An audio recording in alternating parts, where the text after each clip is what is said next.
Terima kasih Ibu Meriam. Selamat pagi Ibu Regina dan semua sahabat pendoa yang terkasih. Hari ini kita akan memasuki dengan tema panggilan dalam panggilan. Kemarin kita mendengar beberapa cerita dari masa kecil Bunda Teresa dan bagaimana sejak usia muda Agnes mempelajari kerendahan hati, mempelajari keindahan dan kekuatan keibuan spiritual dari ibunya sendiri. Hari ini kita akan membahas sebuah hari, yaitu 10 September 1946. Hari yang mengubah jalannya sejarah dalam hidupnya selamanya. Hari itulah yang kemudian dikenal sebagai Hari Inspirasi. Selama hidupnya, Bunda Teresa sangat jarang membicarakan momen ini. Namun, buah dari apa yang akan kita dengar telah menjadi begitu nyata dalam karya misionaris cinta kasih.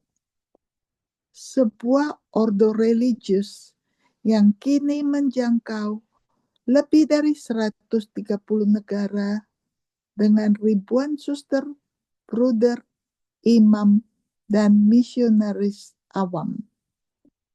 Kita akan mendengar hari ini bagaimana semuanya dimulai.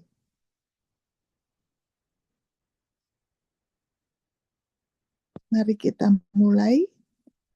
Klakson berbunyi dan gerbong kereta berkarat menerjang maju. Saat Suster Teresa duduk di kursinya, bersiap untuk perjalanan sejauh 400 mil ke Darjeeling, sebuah kota kecil di kaki bukit Himalaya. Atasannya, superiornya, telah mendesaknya untuk mengambil waktu istirahat untuk pergi berretreat. Setelah sebelumnya bersikeras agar ia beristirahat di kamarnya setiap sore selama 3 jam.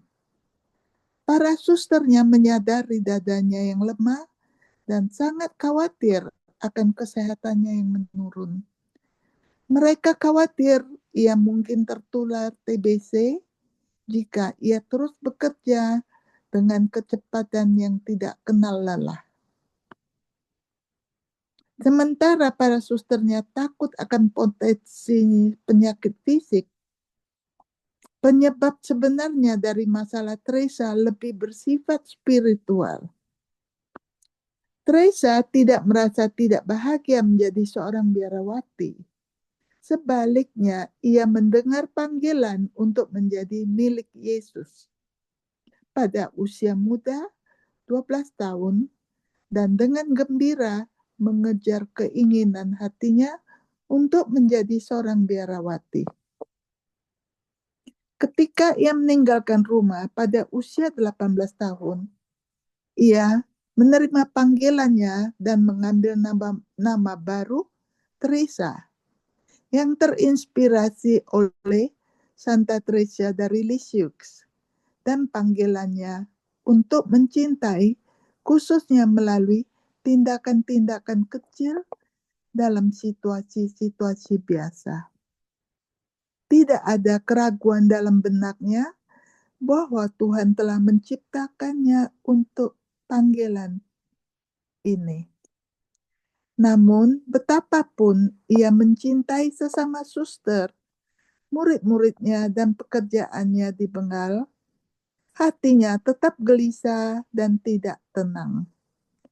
Dihadapkan dengan kedalaman kemiskinan dan kesengsaraan di sekelilingnya, Suster Teresa diliputi oleh kerinduan yang sangat besar untuk berbuat lebih banyak. Namun, Meskipun sungguh-sungguh mencari kehendak Tuhan, ia bingung tentang bagaimana tepatnya melayani orang miskin yang paling membutuhkan perhatiannya.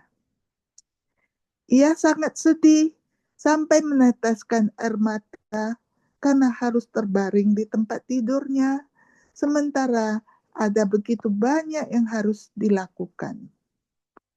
Namun dengan kerendahan hati, ia kini mendapat dirinya berada di dalam kereta yang menuju retret yang telah ia setujui dengan patuh. Saat ia menatap keluar jendela, melihat pedesaan yang berdebu, ia berdoa rosario dalam hati, mendoakan untuk para suster, murid-muridnya, dan orang-orang di sekitarnya. Kemudian ia mendengar suara yang menyebut namanya. Teresa. Suara itu tidak asing lagi, suara pribadi yang mengenalnya dan mencintainya tanpa batas. Yesusku, panggilnya kembali. Anak kecilku, kata Yesus.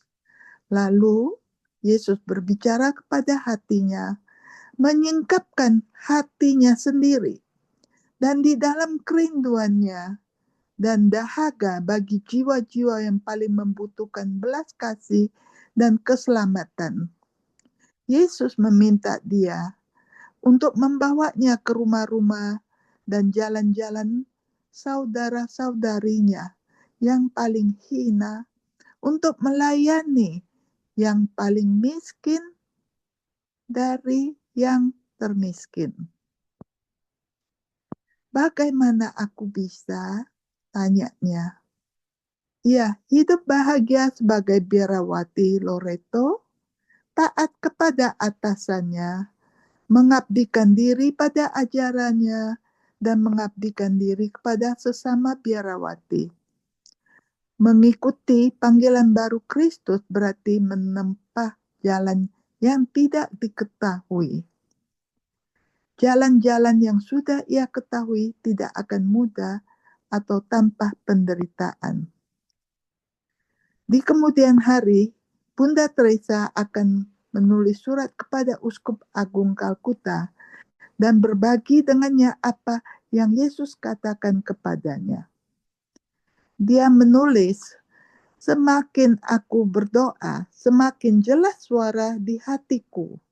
Dan karenanya aku berdoa agar dia, Yesus, akan melakukan apapun yang dia inginkan padaku. Dia, Yesus, bertanya lagi dan lagi. Kemudian sekali lagi suara itu terdengar sangat jelas.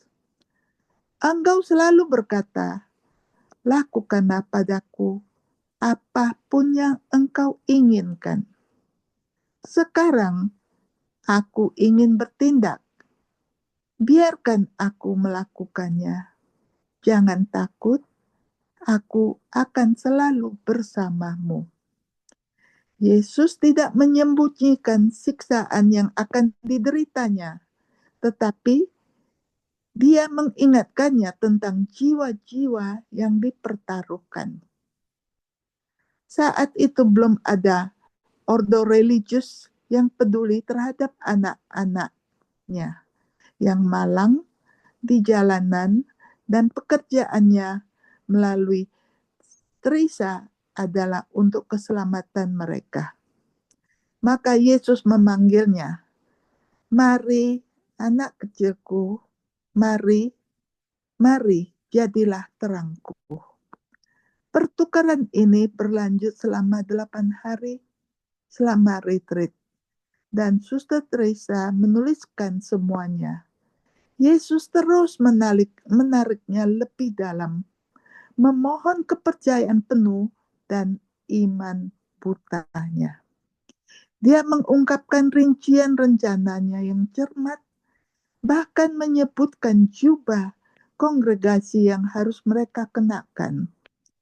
Dia memanggil, dan itu kembali ke pertanyaan yang mendesak ini. Apakah engkau menolak melakukan ini untukku? Kekasihku, katanya dengan lembut. Apakah engkau menolak?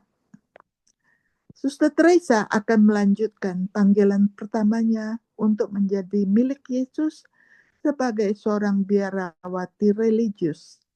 Tetapi dalam panggilan itu, dia perlu membuat perubahan yang signifikan dalam cara kerjanya. Apakah dia akan menerima kesempatan ini untuk memenuhi sumpahnya, untuk tidak menolak apapun dari Tuhan? Dia mendengarkan dengan penuh perhatian, berdoa dengan sungguh-sungguh, dan menyimpan semua hal ini, merenungkannya di dalam hatinya. Lukas bab 2 ayat 9. Sekarang mari kita berdoa dan merenungkan. Di kapel setiap rumah misionaris cinta kasih ada salib dan kata-kata "Aku haus" tercetak di sampingnya. Yesus mengucapkan kata-kata ini kepada kita dalam kitab suci, dan dia mengulanginya kepada Bunda Teresa di Kreta. Kerinduan hati Yesus, ia akan menjadi pusat spiritualitas ordo religiusnya yang baru. Sekarang kita akan merenungkan kutipan dari Bunda Teresa. Yesus tidak hanya mengasihi Anda, bahkan lebih lagi, ia merindukan Anda. Ia merindukan Anda saat Anda tidak mendekat. Ia haus akan Anda. Ia selalu mengasihi Anda, bahkan saat Anda merasa tidak layak. Aku haus adalah sesuatu yang jauh lebih dalam daripada sekedar Yesus yang berkata, "Aku mengasihi Anda." Sampai kita semua mengetahui jauh di dalam hati bahwa Yesus haus akan kita semua, kita tidak dapat mulai mengetahui siapa yang Ia inginkan bagi kita, atau siapa yang Ia inginkan bagi Anda. Apa yang menonjolkan bagi kita dari kata-kata ini? Apa yang menggugah hati Anda? Mari kita dengarkan kata-kata Bunda Teresa sekali lagi. Kebenaran ini memotivasi semua yang dilakukannya. Biarkan kata-kata ini mengalir dalam diri kita, meskipun sulit untuk diterima atau dipercaya sepenuhnya. Biarkan cinta Yesus untukmu meresap.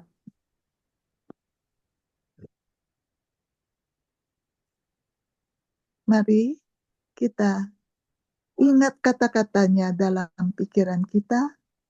Aku haus. Aku haus. Yesus tidak hanya mengasihi kita, bahkan lebih lagi, Ia merindukan kita.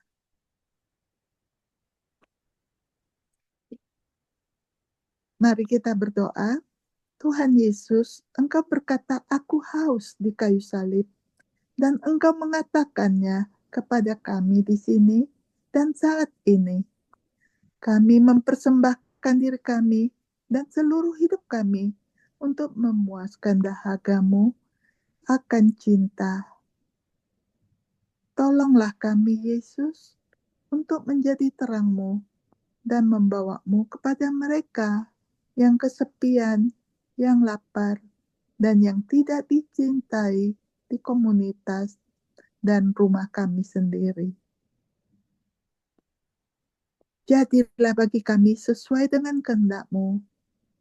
Kami berdoa ini melalui Kristus Tuhan kami. Amin. Santa Teresa dari Kalkuta, doakanlah kami. Atas nama Bapa dan Putra dan Roh Kudus. Amin. Terima kasih.